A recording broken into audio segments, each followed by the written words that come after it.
To 7. He looked to the heavens when he heard the engines hum. A sky full of planes and each one with a bomb. And they're gonna wanna drop them.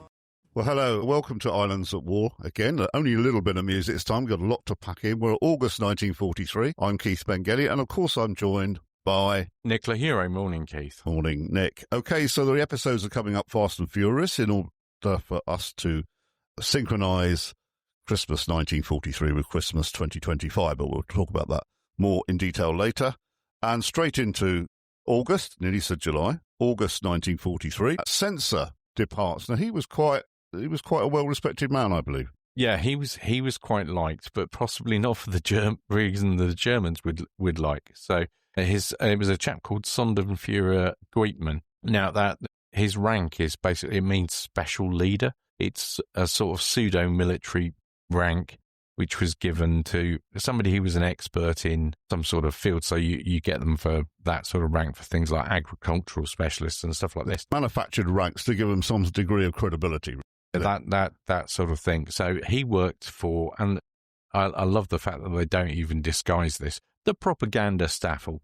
I mean, it's referred to in the local paper as this. So he was the censor. Now, you mentioned he was sort of well respected. Well, he'd been to university in England and had returned to Germany just before the war and not been able to depart. And so he was fluent in English. He also was very interested in English culture, English theatre, English music, all that kind of stuff. You'll remember as well that we talked about him in either the July or June episode, can't remember which.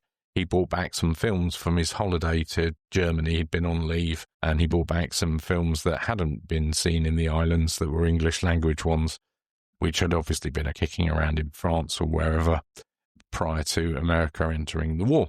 Because of his good use of the English language and his interest in English culture, you had the likes of the plays that he had to. So he had to censor the scripts for the local plays for the amateur. To try and weed out any sort of anti-German ribbing. So the locals, not being daft, soon got onto the fact that actually if you sent along a pretty young lady with the script who could engage him in conversation about the arts in general and things like that, he didn't really pay an awful lot of attention to the script. He'd have a flick through it and a bit of a chat about it, and then they'd get him on to talking about some show that he'd seen in England at the theatre.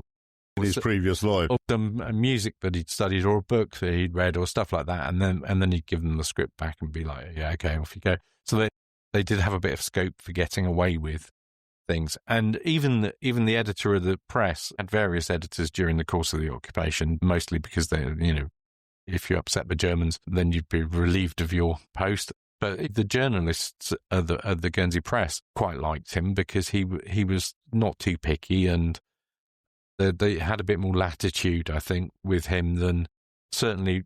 They didn't like it when he went on leave because his stand-in, his second in command, was apparently quite officious. His English language wasn't very good and was just a bit of a pain in the neck, really. And it's like, you will obey the rules and you've got to follow this. So there's quite a puff piece, actually, about Goettmann in the Guernsey press. Yeah, that's right. It's fascinating. So he'd been here since January 41, and they're marking the fact that basically he's been here for 3 years almost. He'd spent a bit of time in Jersey. I think it was about 3 months in Jersey. But the Guernsey press prints this thing. Now, how much of this has been basically generated by him himself? That's exactly what I was thinking. Or by some of his colleagues, who knows? But whether genuinely the editorial staff were quite sad he was going.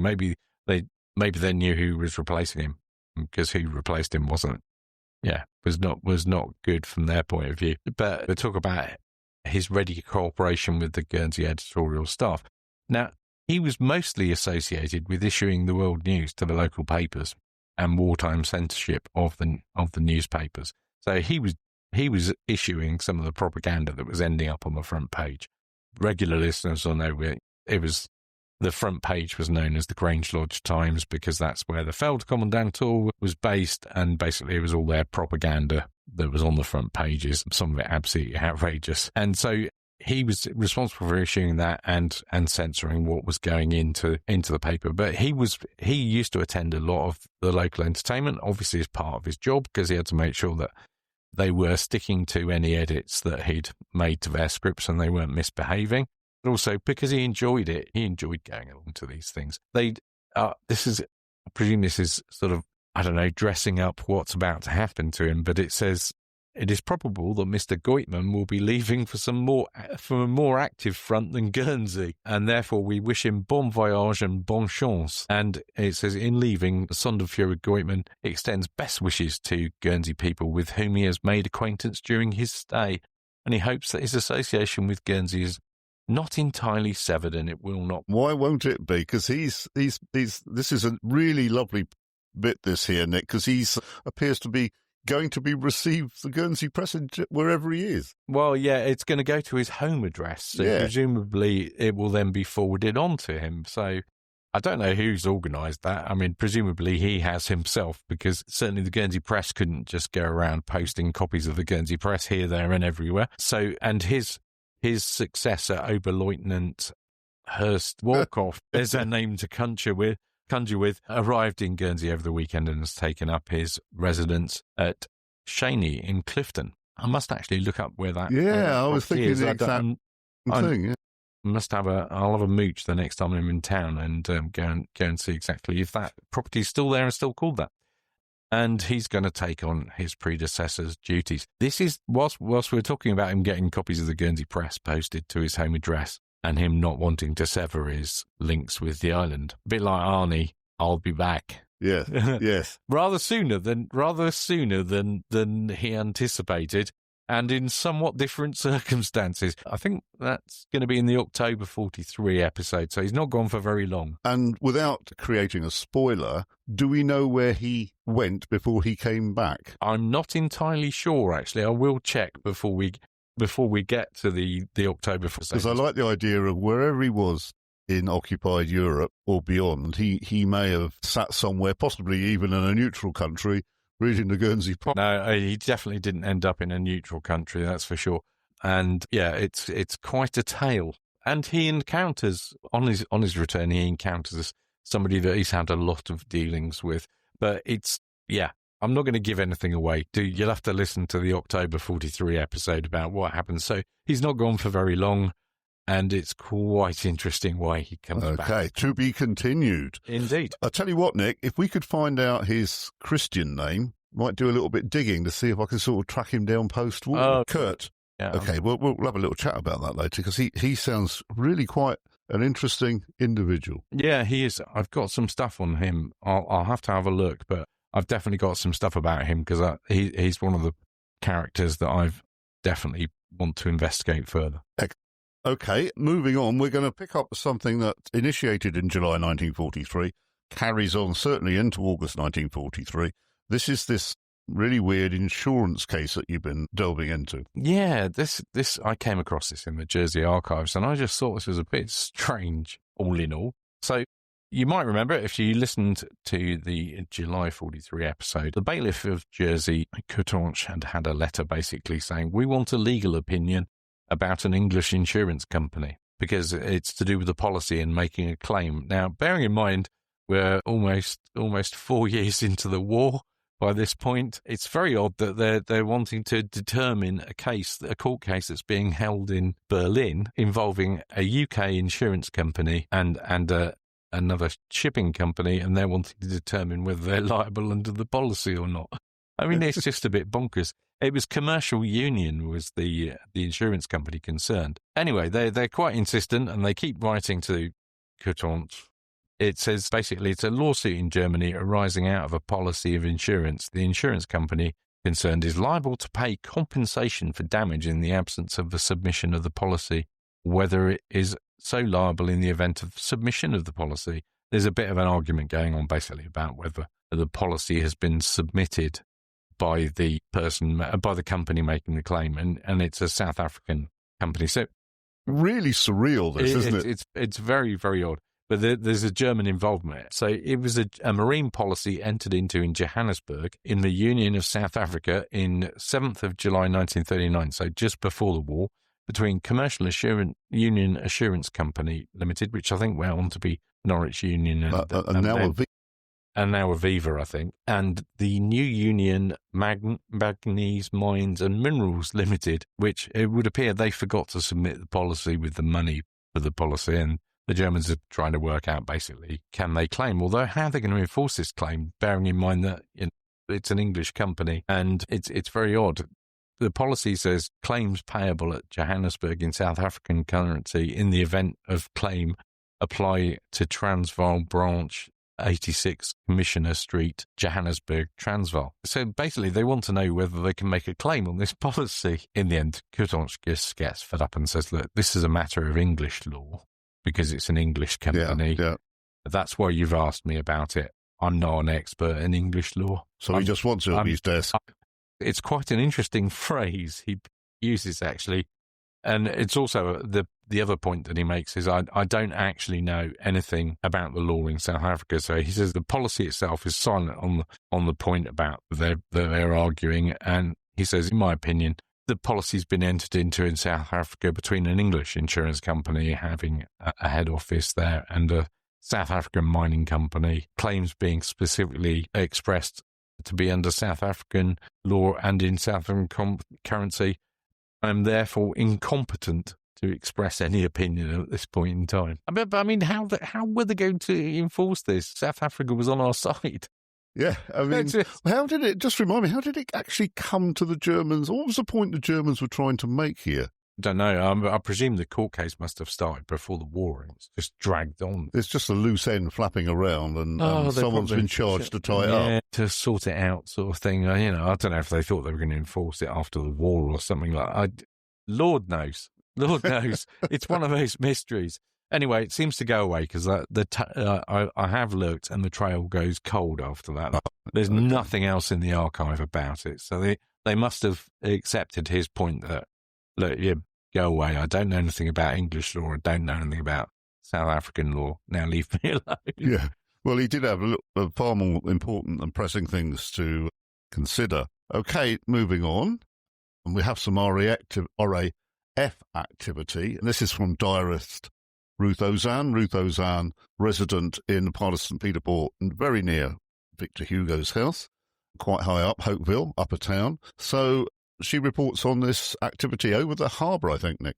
Yeah, a lot of activity, as we've talked about in the previous episodes of pretty much the whole of 43 actually so far. The RAF's been very busy around the waters around Channel Islands and between here and the French coast. There was a large convoy of over 20 ships which went out from the harbour just before dusk at about 10:30 or 11. Bear in mind they changed the clocks. Yeah, that's right. That's why it's dusk at such a late time. It's dusk at such a late time in August. And Ruth talks about the fact they've had 2 spectacular raids with planes swooping low over the ships and machine gunning them. Ruth actually saw one of the raids, the other one that she didn't see, but she said one of them was over quite quickly. Lots of anti-aircraft fire, was terrific. How many planes got through is a miracle. One ship was sunk off St. Martin's Point, and there were many casualties. The harbour is stiff with naval craft, boats, minesweepers, sometimes even destroyers, and all sorts of patrol vessels. German planes hardly ever come over except for 2, which sometimes come at about 6 in the evening and land at the airport, leaving quite soon again. They are fighters. Yeah, a couple of things I'd like to sort of home in on there is the fact that there doesn't seem to be much of a protective air umbrella at this point. No, not really. They're relying on the anti-aircraft fire more than anything else. There are aircraft that do patrol the area that are coming from the French coast. There are some that land here occasionally, but not at this point. They do, you do get them here sometimes for a few days or a week or whatever, but not very often. But a lot of the time from now onwards, the airport is not being used or is blocked by parking trucks on the runway and stuff like that because they're worried that the British might, or the Allies at this stage, because of course the Americans have entered the war, and might come along and use that for an airborne attack. Yeah, so there's hardly any Luftwaffe presence on the island, apart from ground crews, really, and some ranking officers. Well, and you've got the flak batteries, of course, which are... so they will be Luftwaffe Luftwaffe flak batteries, as well as other personnel that are here as well. And also, Ruth writes that there was one ship sunk off St. Martin's Point, which is on the south coast of Guernsey, and there were many casualties. Have we been able to look into that? No, I've not actually managed to pin that one down as to which ship that was. So this could be a bit of rumour, a bit of wishful thinking. Yeah, exactly. There was some reference to there being some casualties. I think somebody referred to like 17 or something.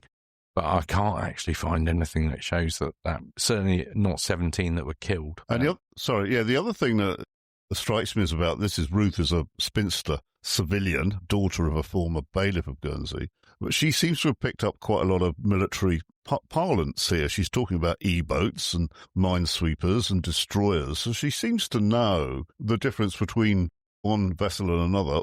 She's simply making it up. It's quite interesting. Quite possibly relying on what other people told her as well. Yes, exactly. As to, E-boats, she probably would have picked that terminology up from the newspaper because they did publish pictures of shipping. When things were going slightly better for the Germans, they were putting pictures of E-boats and proudly saying they'd been active. So she would be aware of those terms from some of the propaganda on the front page of the Guernsey Press. Okay, moving on, we go to Louis Guillemette, one of our main diarists now. Louis, of course, with the liaison between our small government, truncated government, and the German field commandantur. So he's privy to so much that's going on in the island, a diary well worth picking up. Health relations he's talking about here, rations, etc. Nick. He is. So they've just got the bread ration back, but there's still widespread concern about maintaining health on the island due to the ongoing ration cut, but at least they've got the bread back. There's a noted increase in tuberculosis. It's a massive problem. Lille has raised this so many times now with Colonel Nakfus, who's come over from Jersey. He's head of the Feldkommandantur, and rather unfortunately, during a school inspection, they did like to go and poke their nose in absolutely everywhere. I think we've alluded to this before. The diarists frequently talk about the control over every aspect of their life. The Germans, as well as collecting all their statistics and making orders like there's no tomorrow, they're also going out and inspecting things as well. So Nakfus has gone and done a school. Now, this is the head of basically the Feldkommandantur, which is responsible for civilian relations, monitoring activity, being responsible for the police, being responsible for feeding the civilians, etc. He's gone to inspect a school. Yeah, and you'll tell the story shortly, but one of the things to make clear here, he's Colonel Nakfus, Colonel. Yeah, he's a military. He's a very senior ranking officer, isn't he? Yeah, he's well, in terms of his role, he is. Yeah, I mean, Colonel's a decent rank to obtain anyway. But yeah, he's gone on this school inspection. I don't know which school it was, but he asked one of the children, or he asked all of the children about their breakfast, about what they'd had for breakfast, and one boy claimed to have had an egg, but no other child gave the same answer. But Nakfus just kind of assumed. It appears Nakfus kind of assumed they'd all had eggs from what's been said. But is Louis sort of suggesting or implying maybe that this child had been told to say this? Lord knows.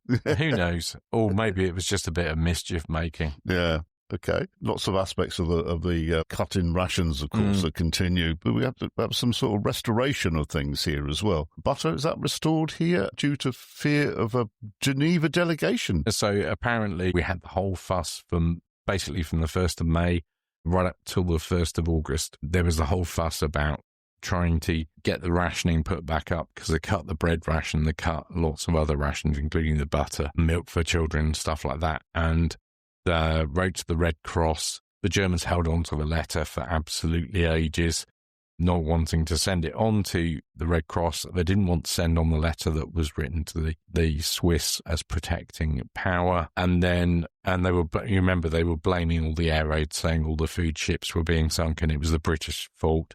They put that on, and they put an article in the press which basically said that they were doing everything they could to feed the civilians. It was the British's fault. Yes, yeah.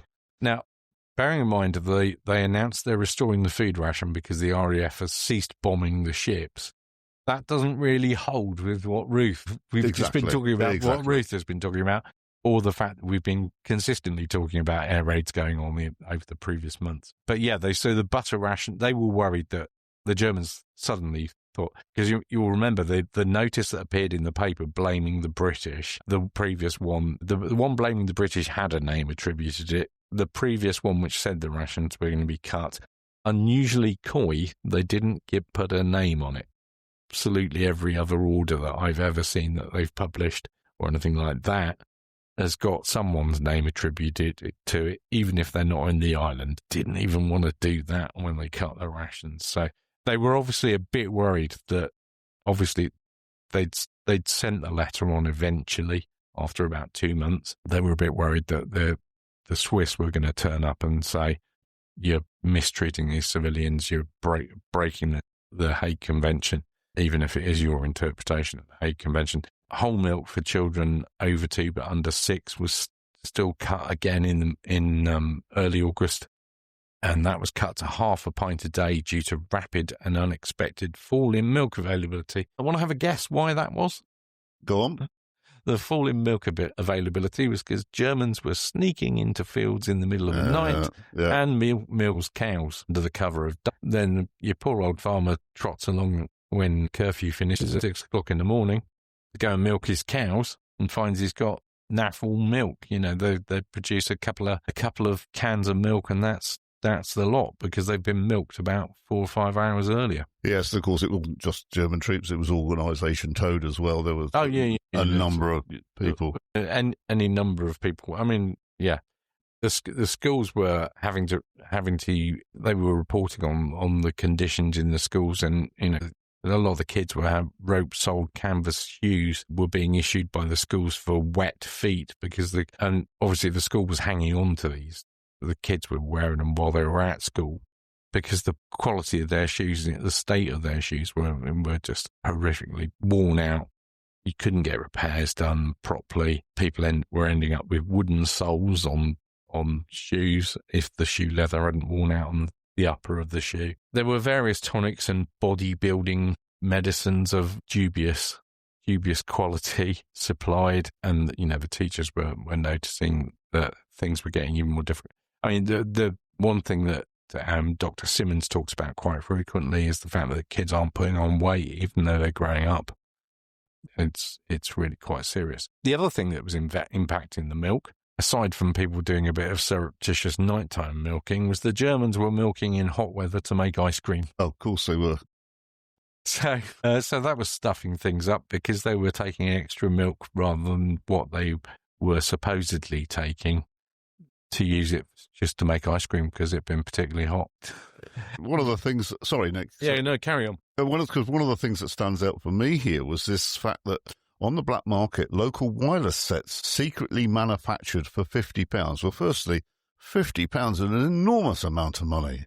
1943. Were these, to the best of your knowledge, were these local sets the crystal sets, or not that people had access to stripped-down regular sets? So a crystal set, a cat's whisker set, £50.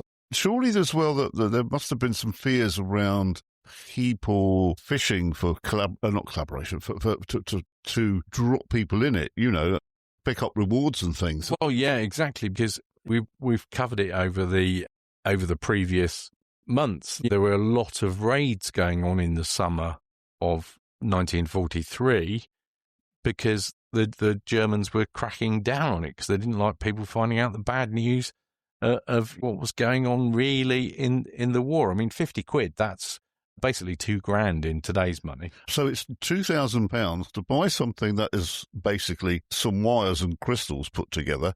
And on top of that, the fear that you may be compromised in terms of either selling it to somebody, yep, or you're buying it from somebody, or court manufacturing it.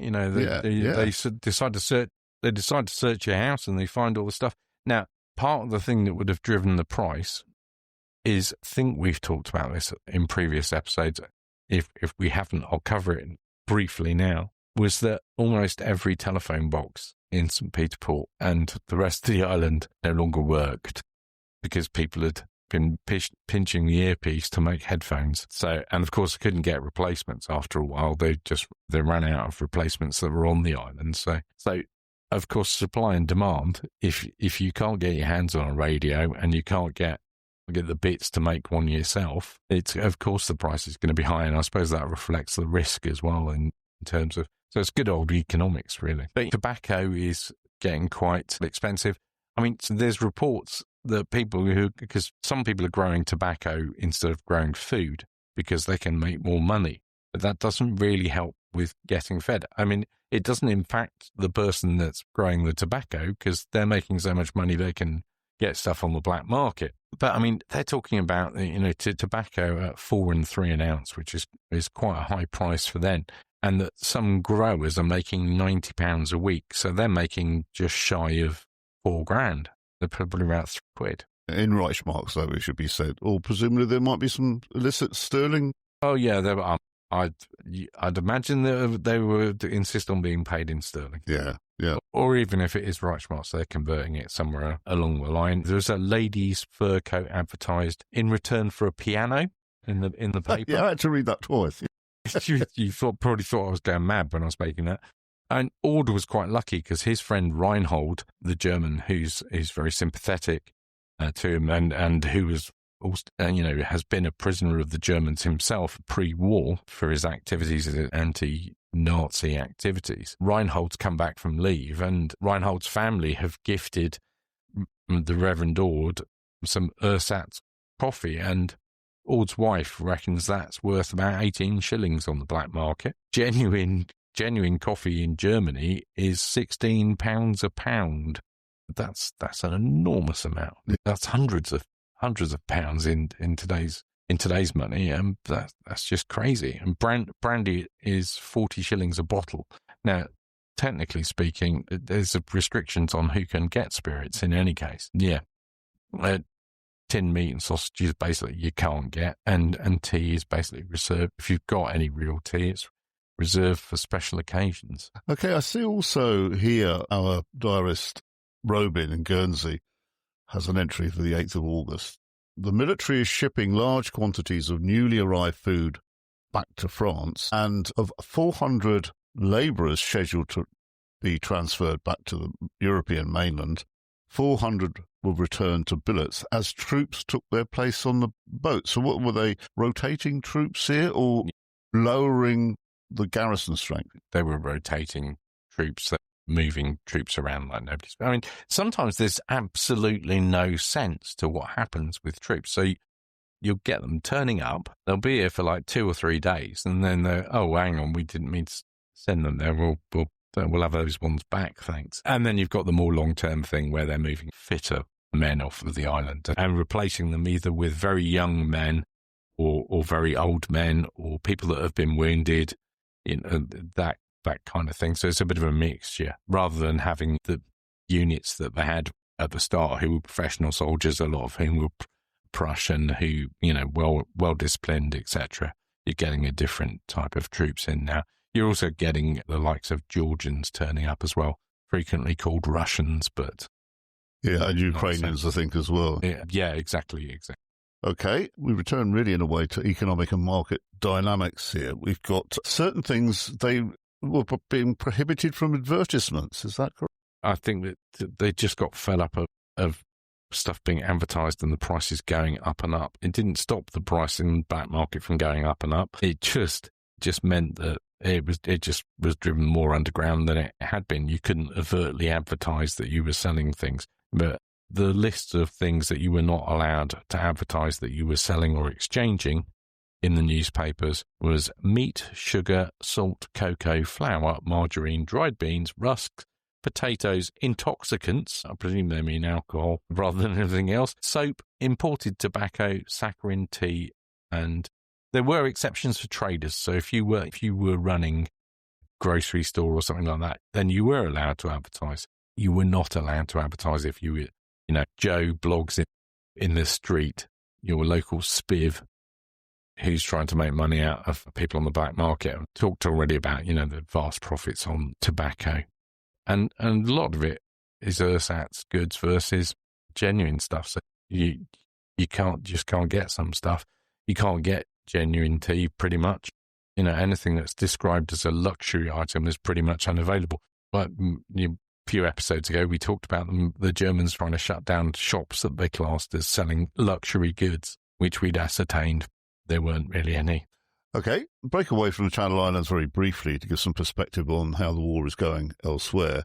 The Italian front, a lot of activity here in Italy and North Africa. There's persistent rumours that Oran and Catania are falling. Oran is in Algeria and Catania is in Sicily. So a lot.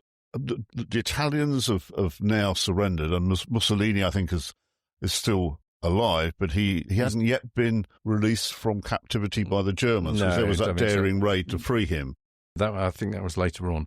And so, yes, things are really sort of changing. The fighting's still going on the Russian front. It's a bit of a meat grinder for both sides at that point. There's no real spectacular wins for anybody. Persistent rumours that, Hamburg and Berlin are being evacuated of some civilians because of the bombings. There's I think it's Reinhold that says, it's Belgorod for dinner and Sicily next. It comes up with some sort of little rhyme like that. Quite gleeful he is as well. Yeah, exactly. And he talks about the bells of Catania ringing, Highland pipers in Market Square there, the Germans trying to get away from Sicily. Ord compares it to being a bit like Dunkirk, but in reverse. And there have been terrific rains. I found it here. He goes, Reinhold's humour. It was Oriole for breakfast, a katana for lunch, but what for tea? And then he says cake, because actually he's bought some cake from home for Ord. So he's got a bit of a sense of humour as old Ryan. And a little bit of spring in his step as well. Yeah, exactly. Ord notes in his diary, thank goodness for the Zachmans, which is Reinhold's family, that they've bought something back. Because this chap really does, he built a very good relationship with Ord. He doesn't believe in the German cause just as much as anything else. Now, one thing that I found absolutely hilarious, it might just be my sense of humour, but bearing in mind we were talking about, Sicily, things are going wrong in Sicily on the 7th of August and stuff like that. On the 13th of August, the Germans write to the bailiff of Jersey saying they don't mind if he taxes Italians. Yeah, this is really quite something, this, isn't it? Yeah. So it's fine. It's fine whilst they were on our side, but now, no. You can tax them now. Yeah. I just think that's brilliant. It's just one of those minor little things that it's been brought up very quickly. That to be fair, it's the bailiff that's brought it up with the Germans. He's clearly gone. The Italians must have been exempt from being taxed. But who were these Italians in Jersey? These are people that had been in the hospitality trade, aligned with the Axis, so they didn't feel they needed to leave the islands. They were in some way protected by the Axis powers. And then basically the Germans dumped them. Basically. Yeah. You'll remember there was that countess that, can't remember her name off the top of my head, but one of the earlier episodes when they took the radios away, who wrote in and said, I can get references from Mussolini and the Pope. Oh, that's right, yeah. As to why she should be allowed to keep her radio. You had the likes of her. She'd married into a family and gone and lived in Jersey. But yeah, a lot of people in the hospitality trade, that sort of thing, as well as Italians that have been brought over to work in the islands as well. So it really is quite interesting the way that the Germans are basically saying to the bailiff of Jersey, they're fair game now, go after them. Yeah, you can tax them. Well, it's quite quick thinking by the government of Jersey, really, actually. So to basically, because it refers to the bailiff's letter of the 9th of August. So he's written just a matter of days after things have gone really wrong for the Italians and they've had their armistice. So I just thought it was quite an amusing little thing that the Germans just write back, yeah, it's fine. Tax them, traitor. Tax them and be damned. Now, we move to children's allowance. This is Louis Guillemette here. Initial scheme for children's allowances proposed by John Leal, who was the head of our government, effectively, rejected by Dr. Brosh. Dr. Brosh still kicking around in 1943. When he's not a medical doctor as well. No. He's starting to appear in some side projects and things. interesting that he's still kicking around. This is really, really trying to ensure welfare for children, isn't it? This is to try and help the poorer section of society, to help people out with being able to feed their children. Now, we talked about this a bit in the July thing, that Ambrose Robin had spent quite a lot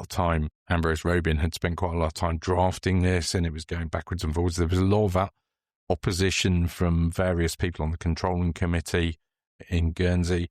Jersey had a similar scheme in mind. Theirs hadn't been approved either by Dr. Brosh. He'd sort of thrown it back. There had been a scheme proposed in 1941 that had been, basically the Germans had said, no, you're not doing that. You'll remember in the July episode, we talk about the fact that there was a big fuss about how are we going to pay for all this post-war, all this sort of stuff. The Star newspaper published an article by Blakey Webster criticising the scheme and its introduction, saying it'll be the ruin of everybody. And people start to take against the Star newspaper. Or certainly people in government start to really dislike what the Star is printing, because they just think, well, look, we're trying to help people out here, but it causes massive problems.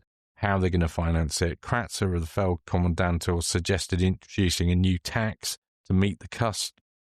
So he was all for raising the price of adult rations, which, given that they cut them. It's just, they just went, look, we can't do that. It's too difficult. But if we have to raise more money, we'll put income tax up, and maybe leave it at that point. The Germans like to have a fiddle, so Robin has drafted, along with Whedon and Durat Leal from the controlling committee. They've batted this backwards and forwards. There's been a lot of drafting going on. Real politicking. In terms of getting something that will be acceptable to the deputies, and because it does have to go to a normal state sitting for them to approve this. There's a lot of batting that about, but of course the Germans can't resist having a tamper with it themselves. I mean, to be honest, it makes no difference to them. No, they just can't help themselves. But they can't help themselves, so they tamper with it. Kratzer decides, because there was some talk that it would stop at the fourth child. So if you had 4 kids, you only get this child allowance for 4 children. Any more than that, tough. But Kratzer was like, no, not generous enough, so it becomes unlimited. And it carries on. Kratzer insists that there was no limit in Germany, so we're not having a limit here. Yeah, in our family archive at this time, my grandmother was getting inquiries from the Guernsey authorities to how much pension she was getting from my grandfather, who was away in the Navy, but she was still picking up his naval pension because he had been demobbed in 1938. He'd been called back to the reserve. So she was actually getting a percentage of the pension.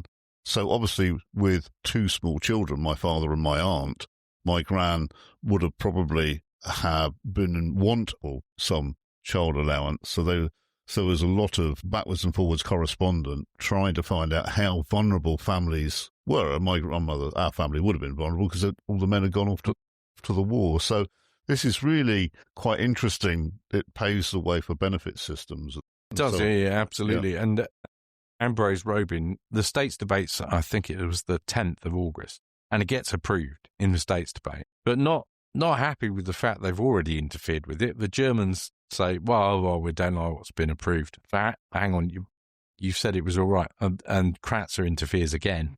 And so it has to get resubmitted to the States for another debate to approve the changes. And Ambrose Robin spends quite a lot of time with Jack Leal and another chap called Martel redrafting the law and reviewing the German amendments. And it continues right up towards the end of August. I think it's the beginning of September that they finally get something that's actually approved. And the Germans, Major Kratzer, is actually starting to bring the Hague Convention into this as well. Exactly. I mean, and there's disputes over the occupation costs as well. So yes. The states of Guernsey are receiving invoices for goods bought in France for the use of the occupying forces. We've talked about that quite a bit, but it's getting out of hand. And Durat Leal wrote to the Feldkommandant expressing surprise and requesting correction because he's saying requisitions have to be proportional to the country's resources. And the Germans are just going crazy and getting the bill sent to the states of Guernsey. And the Germans would just reply saying it's in order for the states to pay this. They're classifying the items as billeting articles and noting that the state's finances were sufficiently strong to do this. Kratzer later confirmed his agreement with this German position and acknowledged the Feldkommandantel's duty to restrict such expenditure, but you've got to pay it. And he actually goes as far as he gives a German commentary on the Hague Rule. Yes. to the controlling committee for them to look at. Now, as we've touched on before, the Germans had their own interpretation of these things. And this isn't just a problem for Guernsey. Jersey's got exactly the same problem. They get into a massive, I was looking at the Jersey archive, they get into a massive argument over potatoes. The Germans are requisitioning way too many, but they're bringing them in for France, and then they're sending the bill. I mean, to give some context to this, one of the arguments is over Jersey. The Germans have bought 469 tons of potatoes, which they've got the bill sent to Jersey for, and Guernsey's complaining about 153 tons that we've been sent the bill for. And they're saying, look, it wasn't ordered by us, it's the Feldkommandantel, you ordered it, it's not our problem, this is not what we asked for, they're no good for what we want to do with them, which is they wanted seed potatoes to cultivate the following year's crop. And, this is not on, but the Germans are having none of it. Yeah, I mean, one of the things that sort of surprises, if I can just sort of break away generally here, is that this podcast, Nick and I, we've learned a tremendous amount, haven't we, but delving into this. And what's occurred to me, Nick, is that we saw this very much as German forces come over here. It was a war. The war's raging all over the place. But it's these internal, inward battles between the Feldkommandant, the Guernsey authorities, that are sort of how many angels on a pinhead, it seems. Never ending.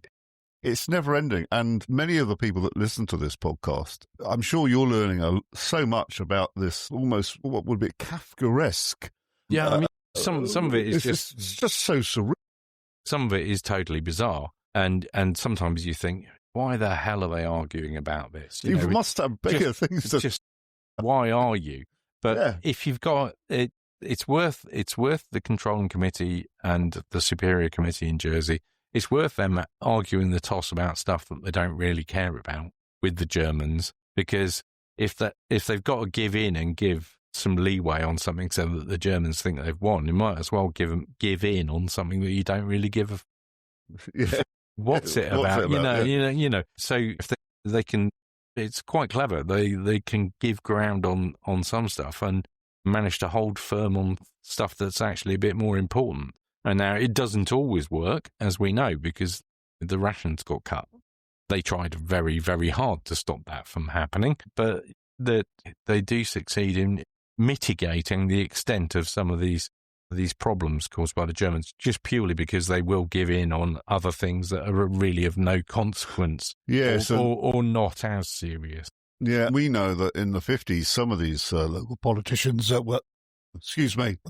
were doing their damnedest for Guernsey, their names were dragged through the mud a little in the post-war period. I remember my grandmother talking about some of the people we're talking about, perhaps not in the most sympathetic manner. And I suppose it's no surprise the local politicians couldn't talk that directly with a free hand to, I'm using my own metaphors, but with the population to explain why they had to do certain things. Well, if you compare it to today, if you want to know what's going on in the states of Guernsey in terms of a state's debate about a new law or something that's proposed, you can turn on the radio.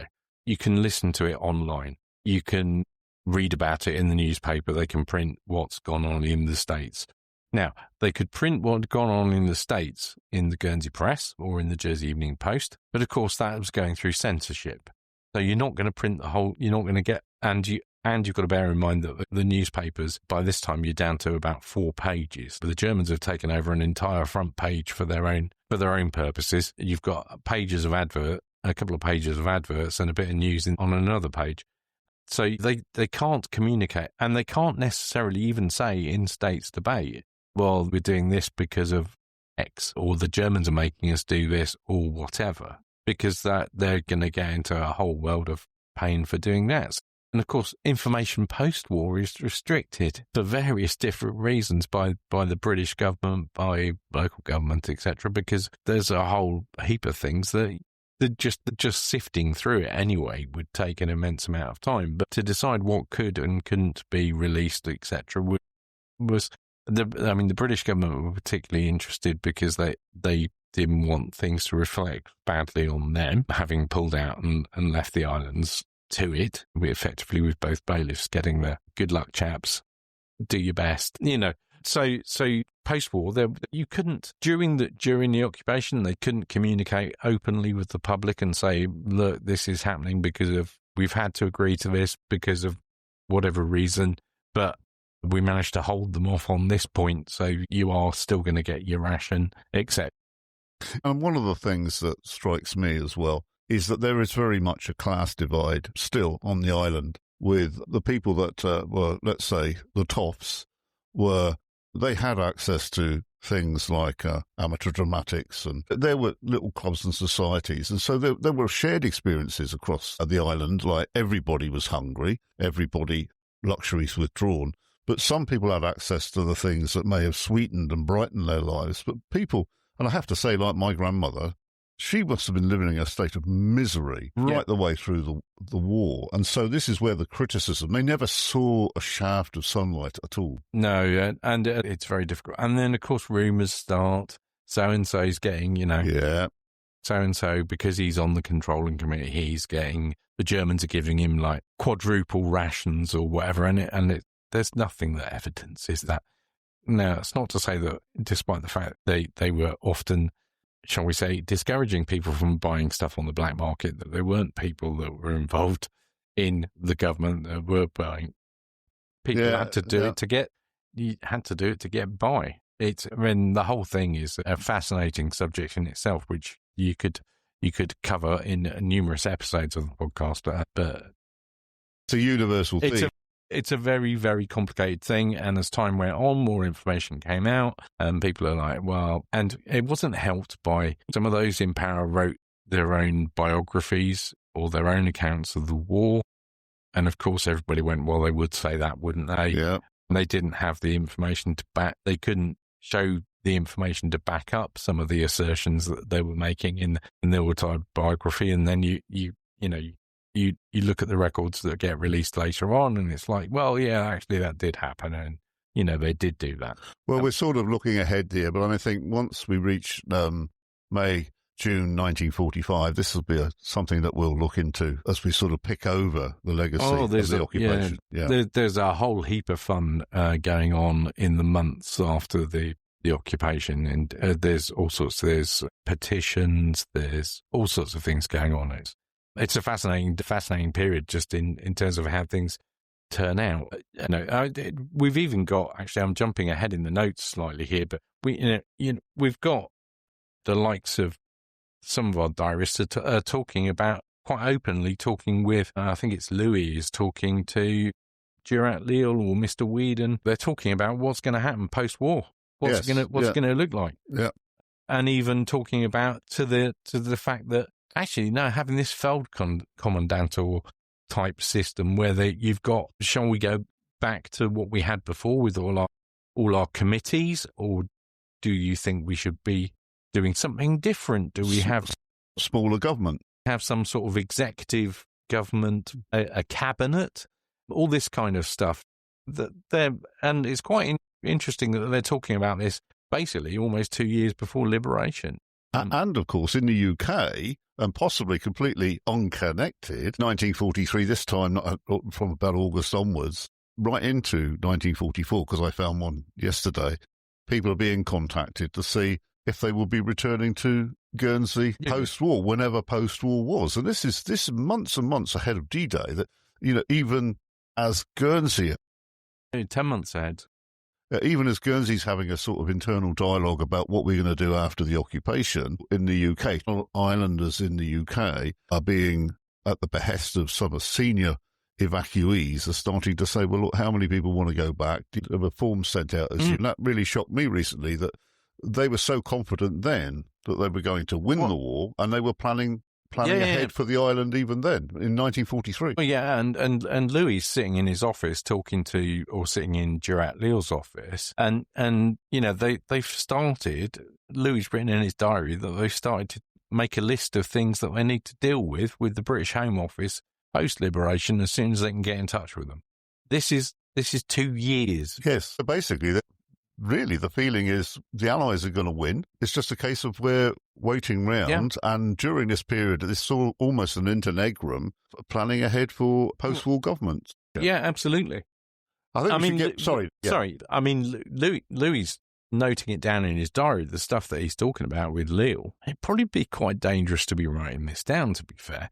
But he's like, well, we need to talk about food supplies. We're going to have to talk about financial aid because we're going to be on our uppers.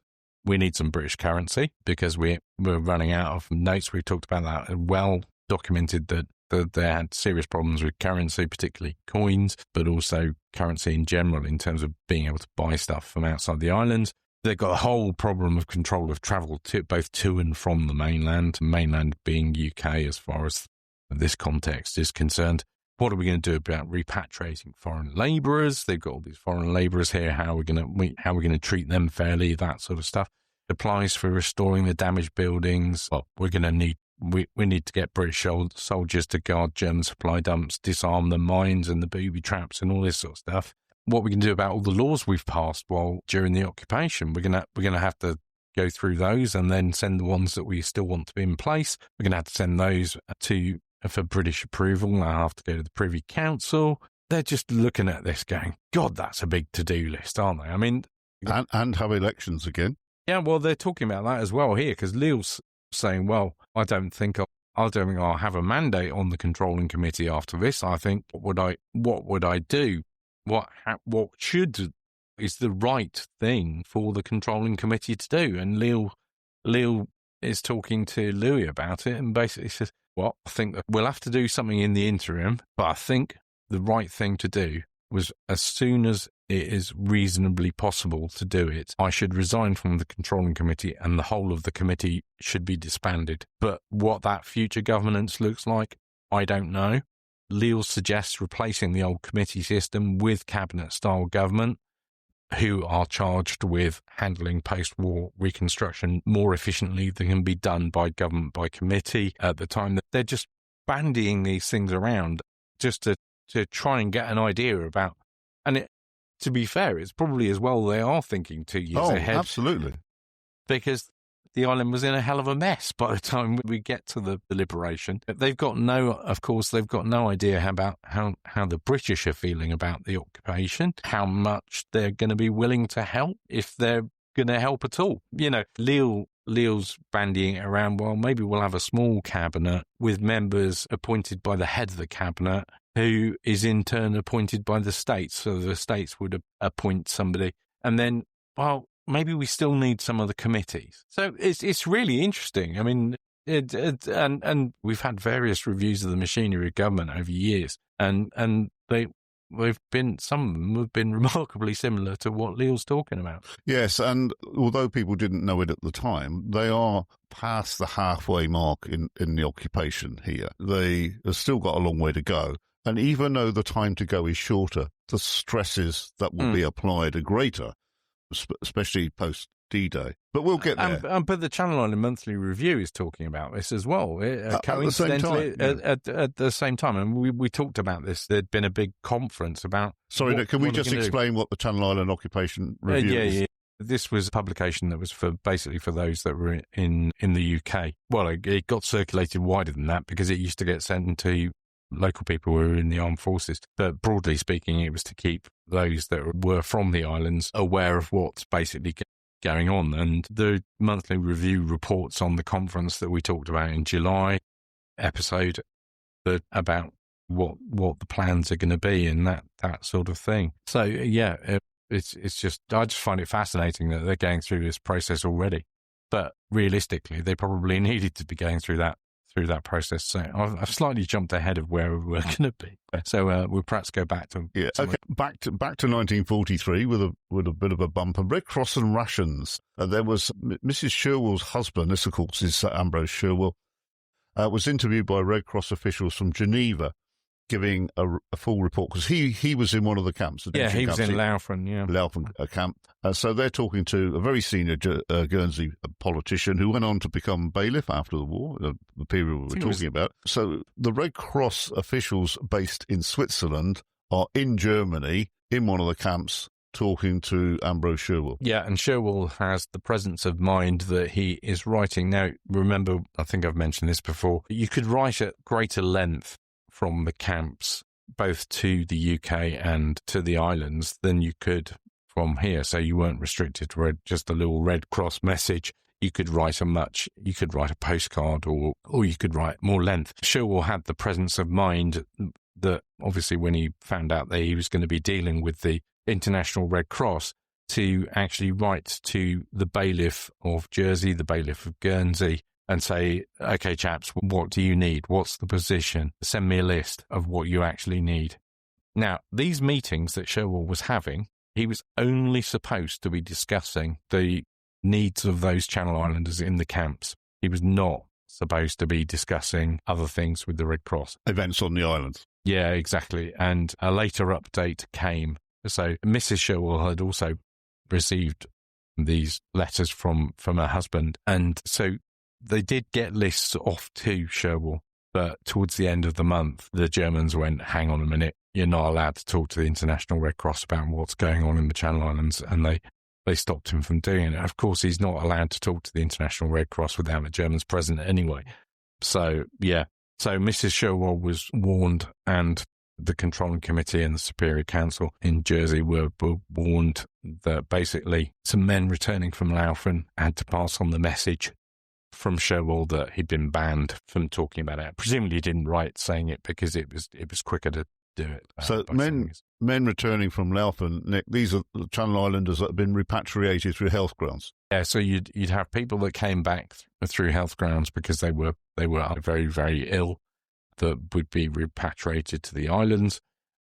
But you'd also have healthy people from the camps that would be sent back with those people effectively to look after them while they're being transported. Because remember, by this stage, it's taking a long time to get from Laufen to Guernsey because of the difficulties with Allied bombing and the German railways through France, etc. So these people would come back, and then they'd be here for maybe a week, and then they'd disappear. And then they had to go back to captivity. Yeah. That's amazing. Absolutely amazing. Okay, I think now we return to a subject that's dear to your heart here, some incidents from civilian life. An escape from Guernsey in August 1943. Yeah, absolutely. We'll cover this a little bit. Anybody who's been to Guernsey, been to the Occupation Museum, there's a boat outside called the Kate, GU-28, which was a fishing boat.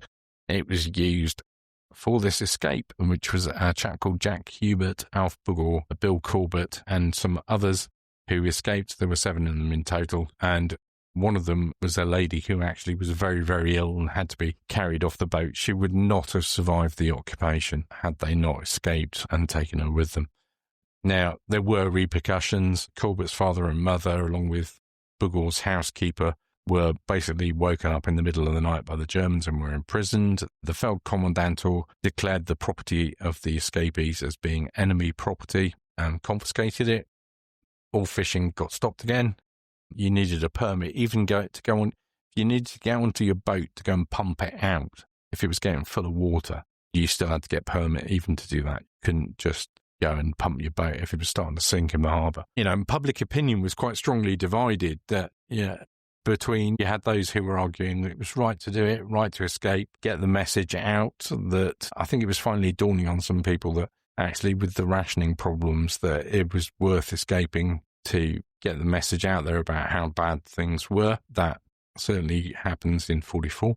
You get others who say, look, it's selfish because look what's happened to all of their relatives. But there's going to be widespread implications for the community. There's no fishing at a time when at this point, they've had about 6 meatless weeks. There's been no meat ration, or on one occasion during that period, they did have a meat ration, and I think it was Ord who reported, it was either Ord or or Louis Guillemette reported that the meat smelt disgusting. So you can imagine what it was like. So it did divide things. It caused a lot of problems, and we'll come to some of those in September edition. Okay, we have some reports here from occupied Europe. The bombing of Germany. Someone known to Louis Guillemette, Mr. Kreft, returned from Cologne reporting the main roof of the cathedral's gone. Yeah, he works at the Kommandantur. It's that whole Craft thingy again. There's a whole load of them who've got very similar names. Yeah, he returned from Cologne reporting that the roof of the cathedral had gone. He'd lost his home. He told stories of a school friend's family being killed by a phosphor bomb while trying to escape in a car. And he's got different news of the internment camps as well. And, the evacuees had a bad time in the camp on the Ruhr with poor housing, food, and nightly bombing raids. They're now more comfortable in Laufen, and that some of them are being allowed out to go and work on farms and things like that. Well, the other thing is that they write about, Nick, is this whether or not people are bored or not. There is some reports about people sort of sitting knitting things in the camps and then undoing the knitting and doing it all over again just to keep their minds and fingers, their minds active. Yeah, because the Germans are putting out propaganda in the Channel Islands newspapers basically saying it's like being on holiday. They're all having an absolutely splendid time. Well, it's nothing like that. But they're not having a splendid time. They're, in some cases, board ridges. There's all sorts of restrictions about who can do what. There's restrictions between the men and women being able to spend time together, etc. So there's also worries about the camp in France that we used for the January evacuation. It got heavily bombed, thankfully. It was 4 days after the Channel Islands has been moved on to Germany. Reinhold talks about German public sentiment as well, because obviously he's come back from leave, because we were talking about he gave coffee, etc. to all, and he's saying recognition is spreading in Germany that the war is lost and that people feel that the world holds them in aversion. He talks about widespread fear. That's probably, by this point, they're worried about the Russians. They're also afraid of all the air raids that are happening, and that the fact that those are spreading, they're not just restricted to certain places. And the fact that Goebbels is trying to stir this up, talking about RAF brutality. They call them terror fliegers, the terrorist flyers, all this sort of language in an attempt to blame Churchill for Germany's ills and what's happening. That Reinhold says that there is mounting criticism of the government despite its long-suffering, dutiful populace. Now, there were some resistance movements, etc., but these sort of things were stamped down on very, very quickly in Germany. And people are... Reinhold talks about, people are talking about the losses in Russia. That he says, he's got a relative who died at Krakow, and he just repeats the words "dead, dead, dead." Men returning from the Eastern Front are showing profound change, no longer boasting of smashing England, and they're actually now completely changed their tune. They're hoping England wins as quickly as possible. The Luftwaffe's got no oil, so that compounds the things.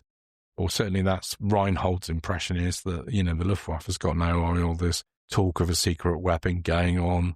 Even the Germans are worried that Hitler might turn to using gas, and the whole implications of what that might mean for the German public as well. It's pretty nasty time for them as well.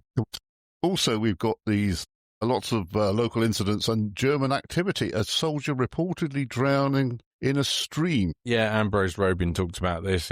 Back to milking of cows surreptitiously. He was being chased and apparently fell in a stream at the Marais and drowned.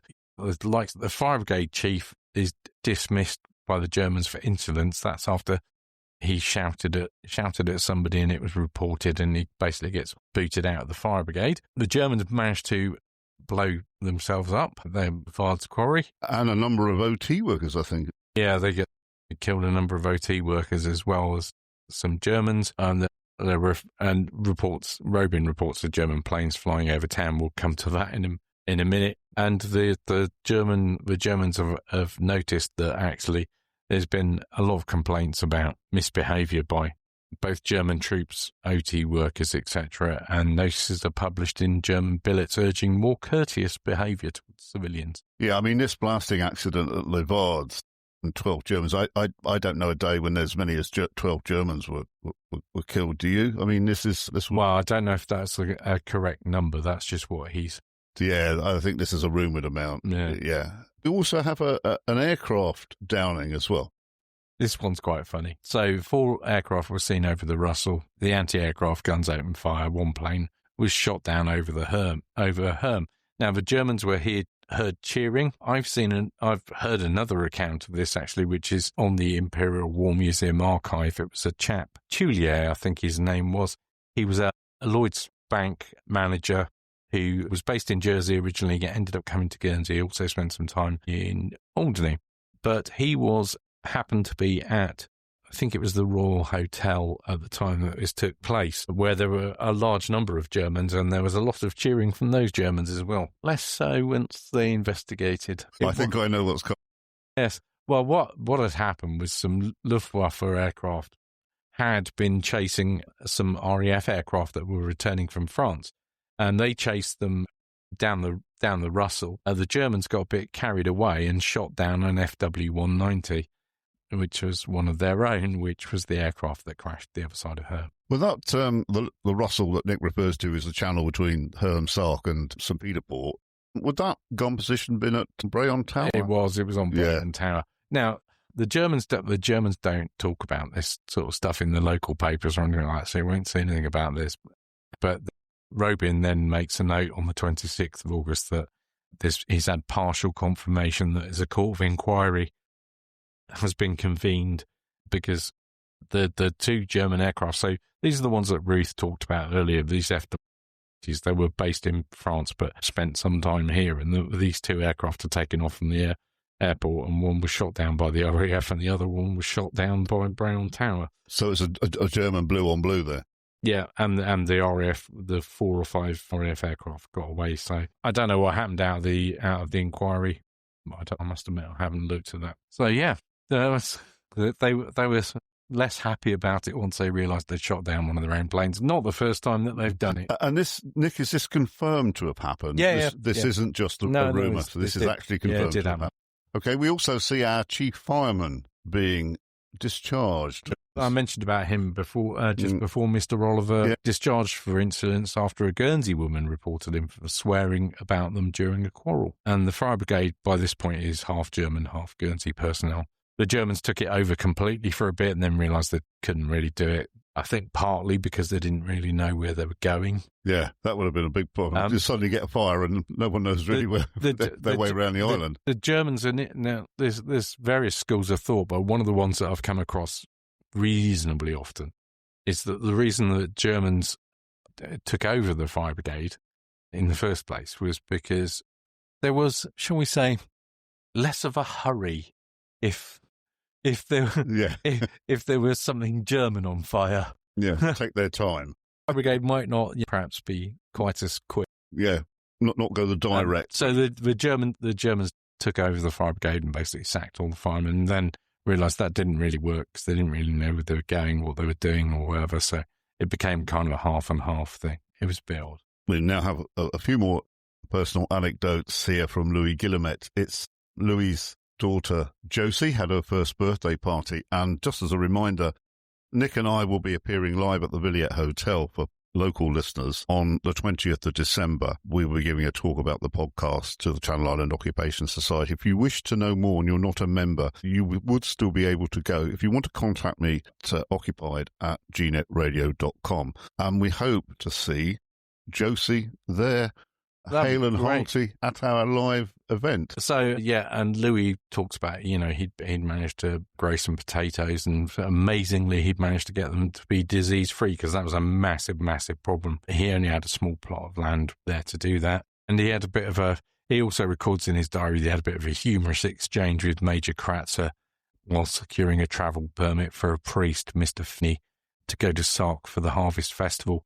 They have a bit of banter, shall we say, about the need for this gentleman to travel, but eventually they do secure a permit. Because we had way back within the first year of the war, I think, the first year of the occupation, that you could at the time, I don't know if this condition still prevailed, but you were able to sort of go from Guernsey to Sark on holiday. Yeah, they That was long ago, wasn't it? Yeah, they put a stop to that.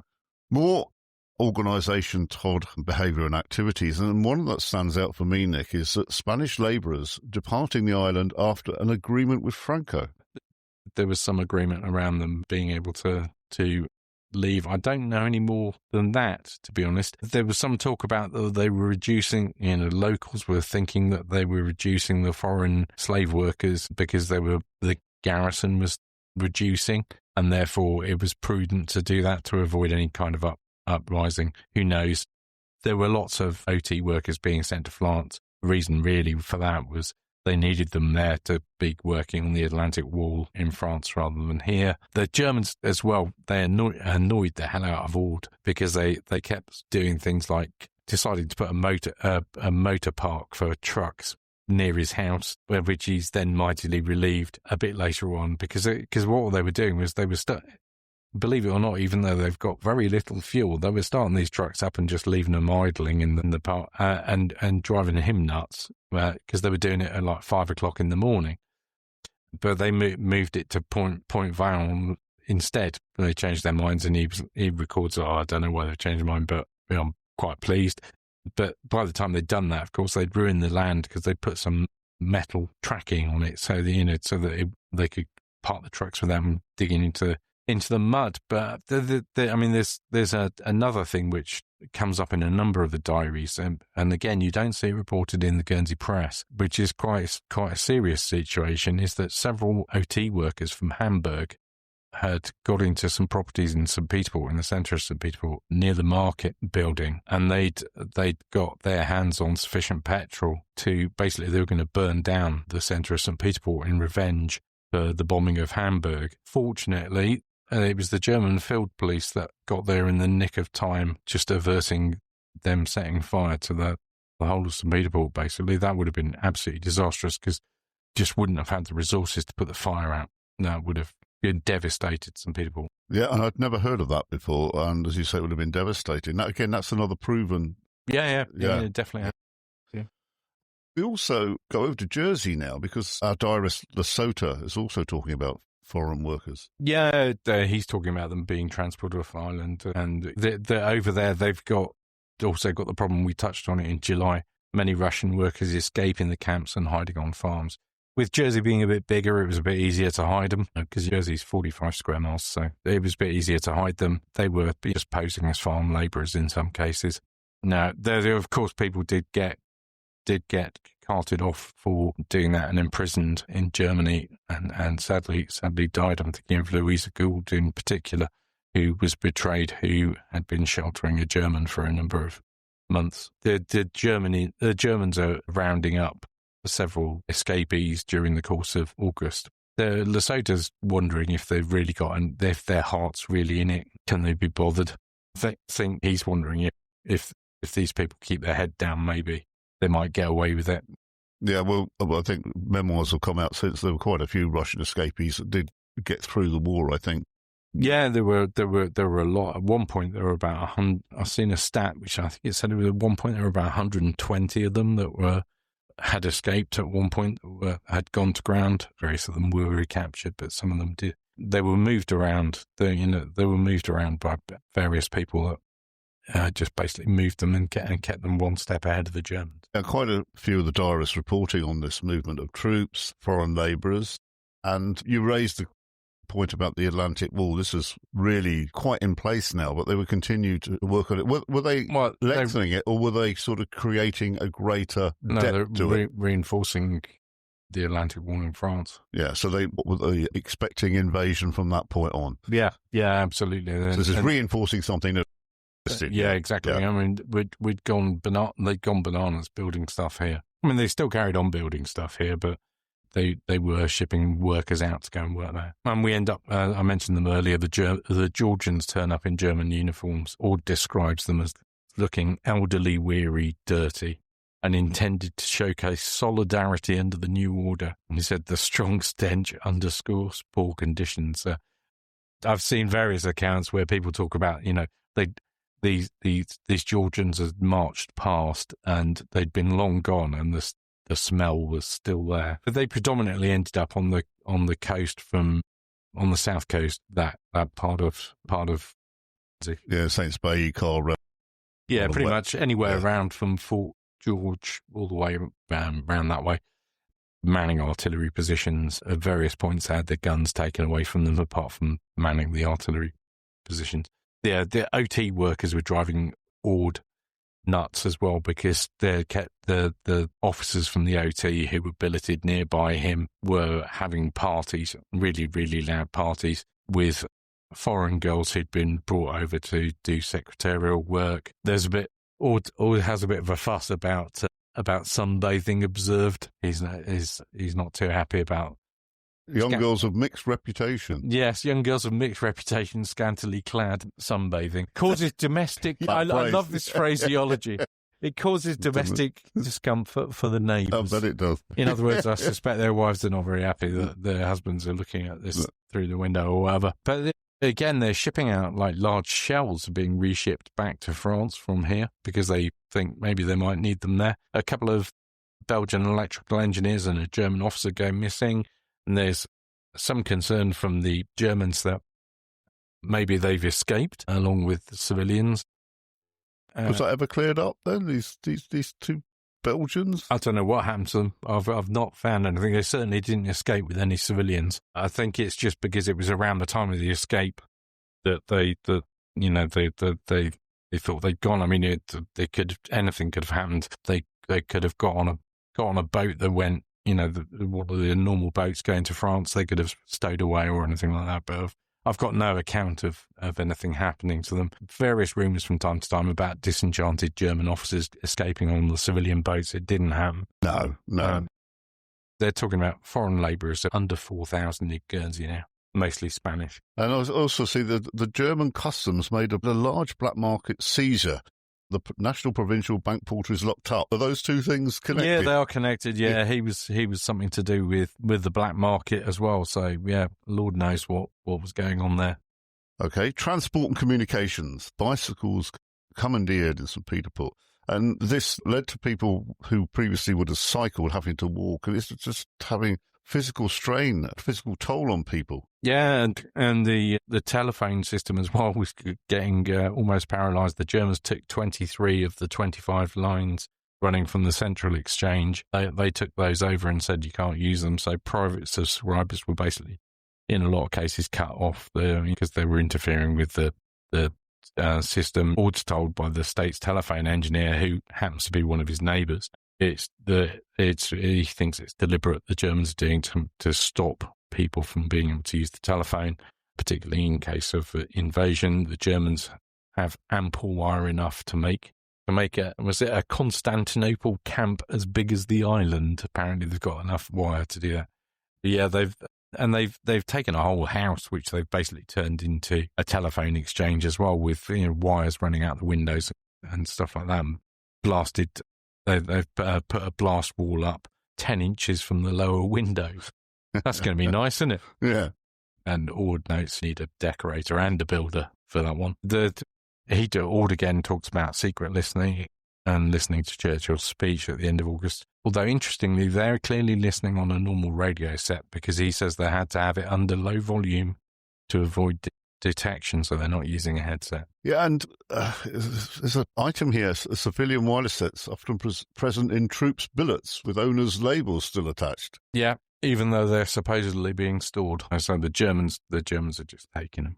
They access those. And a lot of people, when they got their radios back, if they got them back after the war, they were completely knackered. Yeah.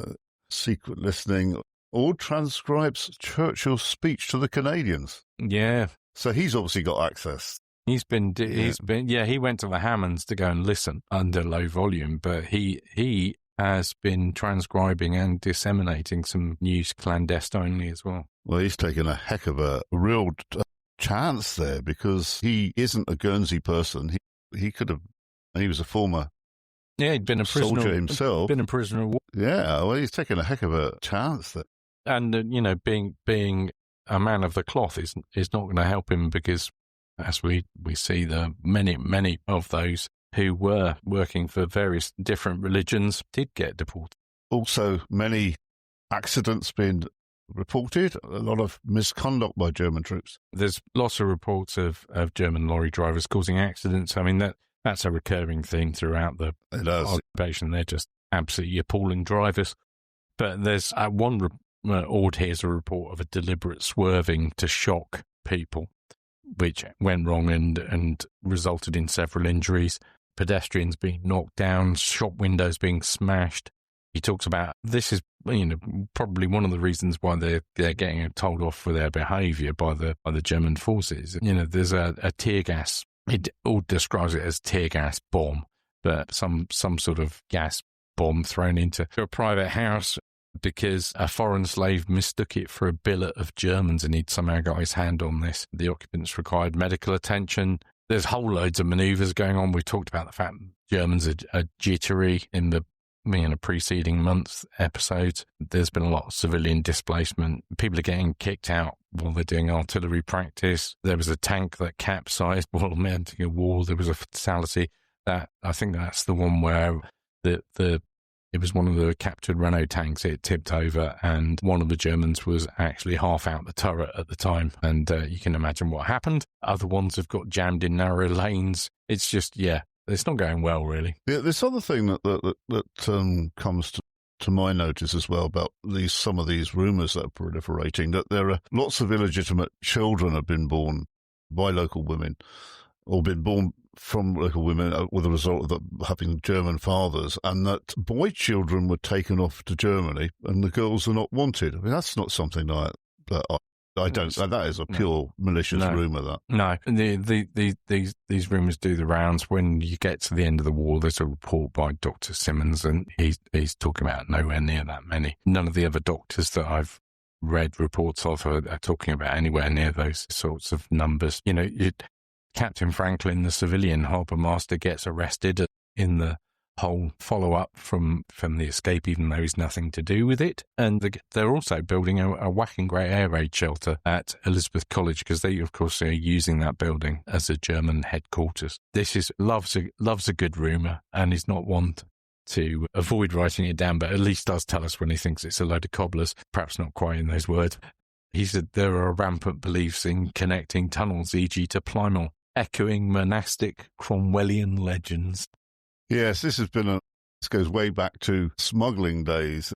The island has got this honeycombed with these caves that go from the cliffs inland, and we're supposed to believe that there were all of these sort of pirates turning up with casks of port and things, and these rumours have gone on for years and years, haven't they? Yeah, absolutely. And then we go over to Jersey, and you'll recall I've said before, Lesotho said some months ago that for all of the infractions he'd made of the German orders, he'd be locked up. He wouldn't live long enough to serve all of the sentences he'd get. But now he's getting a bit nervous in August. He's had a warning that he's likely to perhaps get raided and that he's under suspicion. So he decides he's going to take some precautionary measures. So he packs up his wireless sets. Wireless sets, you will notice there. He has more than one. He packs them off and gets them hidden by somebody else. All the other incriminating documents and his diary volumes are left with a friend for safekeeping, and he notes in the diary that I'm going to cease temporarily writing to avoid incrimination. I'll reconstruct events from second-hand information and from memory. And in fact, his timeline then stops, his diary completely stops until late October 1943 when he thinks that it's safe for him to go back to writing his diaries. So he's there a whole 2 months when he's not writing. Okay, and I think finally, Star reports news from the Daily Mail. Yeah, there's news from the Daily Mail about a bit of England under German rule. I presume the Germans must have given them this snippet of information. That's how they've managed to publish it, because they certainly wouldn't have been listening to it on the radio and then put it in the Star. So, yeah, I presume that's where it's come from, that it's been some Germans that have given it. It just gives a bit of an outline of what the British apparently are hearing from the Daily Mail. And if it's in the Daily Mail, it must be true. Absolutely. Okay, well, that sort of brings us to the end of a mammoth episode, and we are determined to meet our Christmas Day synchronization. We'll be putting the December episode out on Christmas Day, so you can catch it then. Right. Well, Nick and I, as I said earlier, we are presenting a talk to the Channel Island Occupation Society at La Villette Hotel. The talk starts at 2:30. So if you wish to attend, this is quite important. If you wish to attend and you're not a member of the Channel Island Occupation Society, you can attend and pay £4 head for the Christmas tea, as long as you are acceptable to paying a subscription fee to join the Channel Island Occupation Society. I think per head it's £17. It's been £17 for years. And I think a married couple or a joint membership, family membership, is something like £25. And Nick and I will be talking about stories of quite a lot of odds and ends that have resulted from this podcast, and possibly things that we've resolved in that time from the start of the occupation right up to Christmas 1943, and hoping to jog the memory of some people in the audience for things that might be able to be resolved. I've got some other things as well we haven't necessarily talked about on the podcast that I've come up with, and we've got some pictures which I was sent. I mentioned it in the July 43 episode. I've got some pictures which were sent to me by a family member, and they've asked if we can identify where some of the places were where his grandfather was. And I can tell where some of them are. There's about, from memory, I think there's 6 photographs. I think about half of them I can tell exactly where they are, and the other half a bit of a loss. So we're hoping that people can help out with that one. There also, we've got a couple of other sort of unresolved issues which we're wondering if anybody in the audience might actually be able to help with. Yeah, and a heads up on ongoing research that we're doing. So it's a sort of Christmas cornucopia. Yeah, we're going to be talking about people's experiences at Christmas as well. So what was it like if you were here? What was it like if you were in one of the internment camps? And what was it like if you'd been evacuated before the occupation started? So there'll be questions and answers afterwards. And then over Christmas tea, this is the perfect opportunity to meet Channel Island Occupation Society members and talk about things that you have in common. And if you're not a member, you can apply for your 2026 membership there. Okay, I think that's... Yeah, well, I think that's suffice to say, if you do wish to contact us, Nick and I, occupate@gnetradio.com. Yep. I think that's probably it.